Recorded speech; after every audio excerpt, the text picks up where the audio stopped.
All right, in this section, I want to give you an explanation of how I went to a new field and started to prepare it for planting, for having the maize and beans, and then leaving sections for the chickens. So particularly in these planting strips, I've had to do preparation. I've mentioned to you that the soil is quite poor here, so hopefully you won't be in that situation. But if you are, realize that it's going to take some time, maybe a year or so, a couple of rotations of crops to really improve the soil here. So what I did at first, in this section that's just under 2 meters wide, I took this tool, actually, that I had someone make for me, and I gave him the design. This is called a broad fork, and you'll notice the tines or the teeth at the bottom. Typically you want to just put it in the ground, and again, it's been very dry these last weeks, but you would put it in until you come up to the base of this. So, doing it after a good rain would be a good strategy, so it'll go deep in.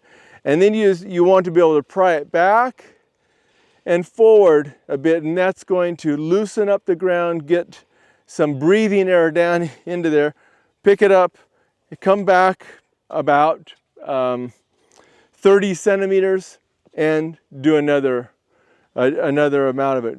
Rocking it back and forth, you can even bring it all the way down.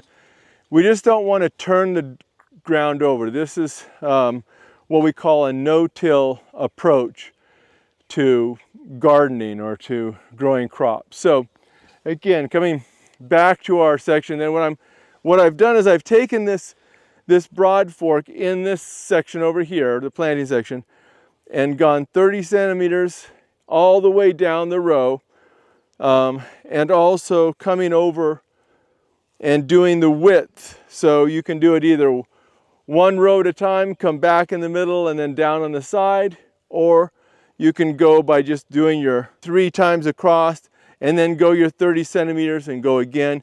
Usually you work backwards so that the area that you've lifted up and loosened, you're not stepping on again. Okay, so that's why I go backwards. So that's how I began preparing this. Early on, I did the broad fork throughout the whole planting strip. Once I had that, then I covered it with a thick layer of mulch, probably at least 10, maybe 15 centimeters of mulch. The mulch can be, it can be freshly cut green grass. You could layer it with some dry grass. You could sprinkle in with that some manure. You can kind of do a layer similar to you do the compost, but you're not going to turn it.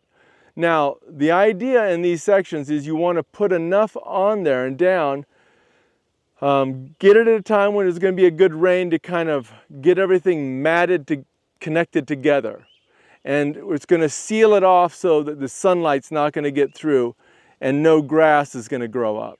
And it's going to then begin to break down. I did that about, ideally about minimally 6 weeks before I wanted to plant. Really, if you could do it 3 months, you'd be better off. And then when you come back in after the rest period, it should be broken down. You should notice a lot more worms in your area. They'll be breaking down that mulch, and then you'll go in and you'll plant your rows. And when we plant our rows, we don't want to take off the mulch. We just want to separate it enough that we can get a line down there. We're not plowing it up again. We're just opening it up and getting a tool that you can use.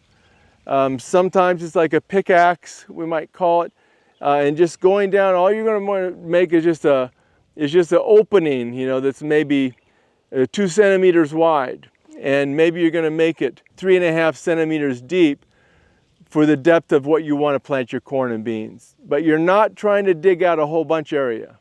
So just those lines. It's helpful if and I took some lines, staked them out at the end, each end, and tied a string between it or a rope of some sort, and use that to give you some measuring. So anyway, that's how to prepare it. Once you're planting, then as I've said at other times, I planted and I covered the seeds with compost.